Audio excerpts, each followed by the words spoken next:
All right, so it's time for Journeys Interactive. Aisha Ibrahim, good evening to you. Good evening, Israel. And you know what's coming up? Very interesting issues, Israel. I bet you're going to enjoy this edition. And you know how to join the conversation as well. It's on facebook.com/Joy News on TV. On Twitter, it's on Joy News on TV. And on WhatsApp, it's on 0560 Please don't call. Just send a message. Let's keep the conversation going. All right, so the transition team has been working steadily to ensure the smooth transfer of power in accordance with the provisions in the Presidential Transition Act. Now, with the latest allegations of the outgoing government signing new contracts and its condemnation by the outgoing government, the question I ask, have you been following the transition process? Are you concerned about some of these allegations? Yeah, I'm following, and I what is going on. I've heard some of the information that is being going around here, but not seriously like all my time listening to what they are saying. But I'm just a little time I used to listen to what they are saying. I do follow a lot of the transition process.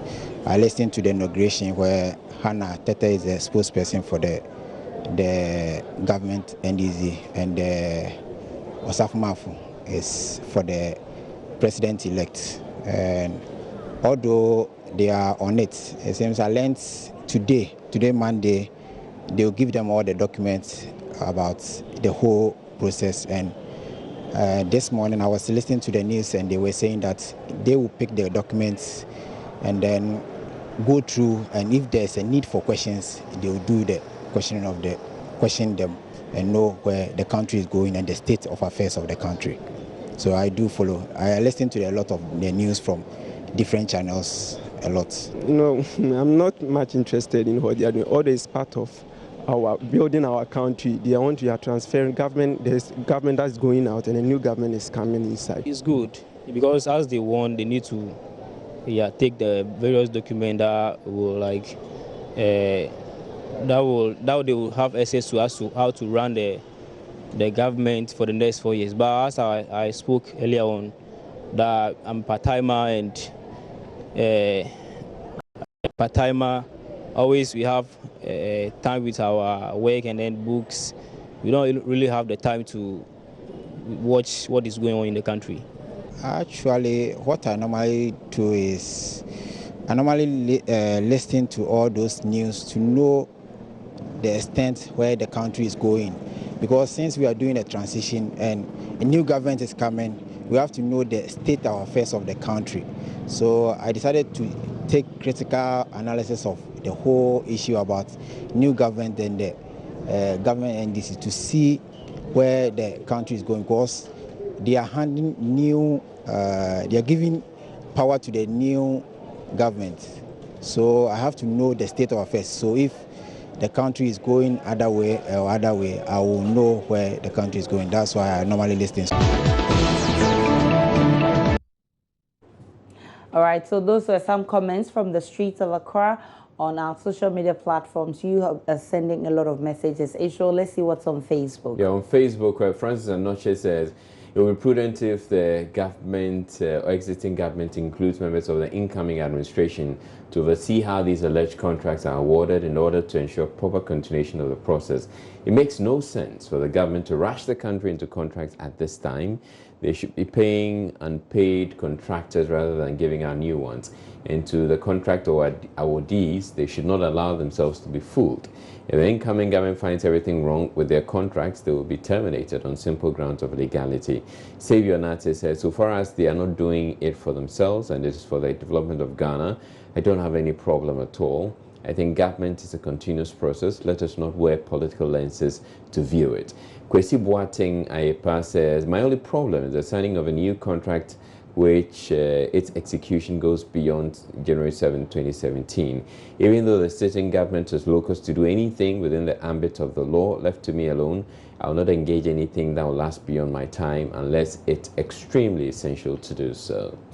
All right, so those are some of the messages on Facebook. Also, there is pressure on Nii Ayi Bonte, chief of Bese traditional area, to abdicate his throne following his promise to do so if the NPP wins the presidential polls. Some Ghanaians are now demanding that he honors his words as a chief and give up his tool since the NPP has won the elections. While some think his honor lies in abdicating this throne, others think otherwise. Now, my question is, what do you make of this argument? Do you think there is the need to put such pressure on him, or you feel he has learned his lessons as a chief not to meddle in partisan politics again? Well, first of all, I think it's a lesson to him as a chief. In that sense, being a traditionalist, you understand, and then trying to meddle with political issues or political affairs. This is whereby you find yourself wanting because you've bet yourself on these political issues and now it's running against you. In that sense, I think you have to pay for it. You don't have to step from your ample zone in order to be criticized by people in the different world, like political context in that sense. And then I think in the long run, I would like to say that it should be his lesson, okay, and then he should face the punishment that goes with it. If they have to overthrow him from his stool, that should be necessary. So how serious was he in the first place when he said he was going to abdicate his seat just because of politics? It's not necessary. For a chief, he was supposed to stick to his confines, his boundaries, and then not meddle in politics. So I think if he's truly a chief, as he said, he should keep to his word and then, unless he's telling us he's not a serious chief and he was just, doing what he wants or he's not serious himself, then that's it. Democracy really speaks a lot. So no matter what he does, Ghana is huge, is bigger than him. No matter what he does, since it's now on social media, it's going to be very, very stressful for him now. I think he's having headache by now. So whatever he does, I think Ghana will still go down with him. Okay, so if it were you, in your opinion, would you want him to really, or you just say, okay, let's just consider him? Okay, at a point in time, I'll just reconsider. I'll think through it. I'll consider the fact that the pressure is too high for him, and then considering his tool to be much more important to his city or town, to be important. I think they should really, at a point in time, step down. They can punish him for a while, okay? Ghanaians just punish him for a while, like let's say, and allow him to just have his free of mind. His free of mind.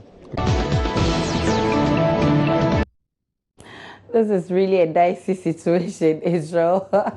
Okay, but talking about the Bese Manche, there's a rival Bese Manche. Oh, yes. There's another Bese Manche, the daunting of the Ghanaians, New Kanja the third. Exactly. And he apparently has congratulated the president-elect. For winning the elections. It's all interesting. But yeah, let's get to our comments on Facebook. Yeah, Bonfe says, if it's bad to promise a lady marriage and later refuse, then it's bad for him to make that promise and now try to run away. He needs to be made to abdicate the throne, whether he likes it or not. He has lost respect now. Nana Enim Boatin says, yes, he should honor his promise. As a chief, he should mean every word that comes out of his mouth. Ali Matu says, I don't think he has to. Even the so-called politicians don't deliver their promise, but I think he went too far. Next time, he'll be careful with politics. Kingsford says they should leave him alone. Next time, he should think of the nation, not his stomach. Simple. And Chris says that his grace alone is a lesson for him. That alone is enough. And Alfred Jones says he never made those statements under duress, so he should abdicate his throne. Okay, those are some messages on Facebook. Now, finally, 27-year-old Gambian gospel artist married his 45-year-old lover, making him 18 years younger than her. Well, they have received tons of criticism for the age gap between them, as some find it inappropriate. Question: would you marry someone 18 years older than you? Oh, why not? It depends. It depends on love. If I happen to know the person for a very long time and then I develop love for the person, why not? Sometimes you just have to forgo the society and do what pleases you. I wouldn't feel comfortable in that marriage, and if she's older than me, I don't think the marriage will work. It's not, if you check the stats, it's not that normal. Like the percentage of people, you know, few people who marry people who are older than them by 18 years. And you know, the women, they age older. So at 18 years, let's say when she gives birth to like 2 or 3 children, she wouldn't look the same, and she gets older quick. When she's in her 60s, she get weak. By then, let's say I'm in my 40s, she'll be in her 50s, way older than me. So at that time, she'll be getting weak, not as strong as she used to be in doing maybe some other things. So definitely it's not work out. I don't think it will be possible. I don't think I will. Because to me, it doesn't make sense to me. Yeah, that's all. Marrying someone who is 18 years older than you, I mean, come on. Even if you are 40 and your wife will be how many years? 58. I mean, come on. It doesn't make sense. Well, I don't think in a relationship age counts. So provided the person is okay for you and is always able to make you fine, I think it's okay. Yeah, why not? It depends as well. Because sometimes you may marry someone just like your age and then all your expectation will just go by. But then other people, they might take care of you, not even taking care of you per se. But then, you know, it's always said as a girl you should marry at least someone who is older than you so that in your old age you can be able to look after the person or something. So I don't think it's bad getting married to someone who is 18 years old.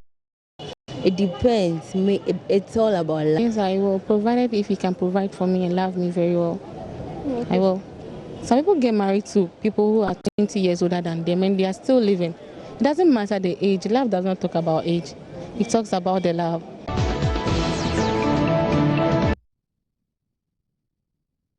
It's quite an interesting issue. Well, yeah, there. for me, as the song goes, age ain't nothing but a number. Age is just Except a number. I just want to find out, is the guy interested in letting this woman have children for him? Yes. Because at that age, you know, it's likely to be going into menopause, and in fact, childbirth at that age gets quite complicated. Complicated. That could be the issue. Apart from that, I seriously don't see anything wrong with it. I mean, sometimes you even see people who are 48 and so who look more younger than 25 years old. You mean like me, right? Oh no, oh no! I'm talking about ladies. We're talking about the lady being older.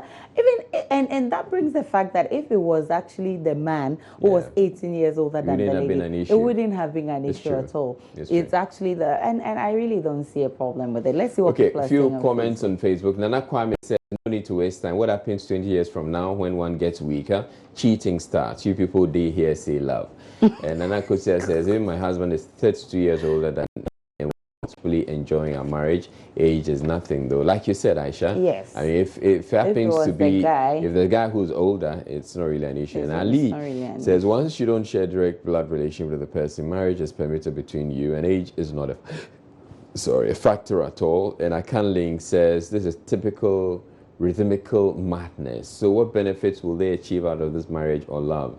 Hey, somebody's in love and you're sitting. Sharif says the woman is likely to be richer than the man. Some men, the vice versa would have been. You didn't end your post. And then Kojo says if he loves her, sure, why not? I've dated a 37-year-old woman, and I did love her for real. Well, she's an ex now. So if you really loved her, what happened? You didn't marry. Kojo, what happened? Tell us. We want to know about Kojo didn't marry that chick. All right. But I think the concern is actually the fact that the guy may cheat on the woman. And that's a fact because, like one of them said, women age faster. And at 43 now, she may age faster than the guy. And then he will be the 25-year-old girl. She could be very well on the road. Well, you have a point. All right, so let's check our picture for this. Okay, so that is, not all men are stupid. Some are still single. In this case, he's trying to suggest that men who are still single are not stupid, and the men who are married are stupid. Yeah, not all men are stupid. Some are still single.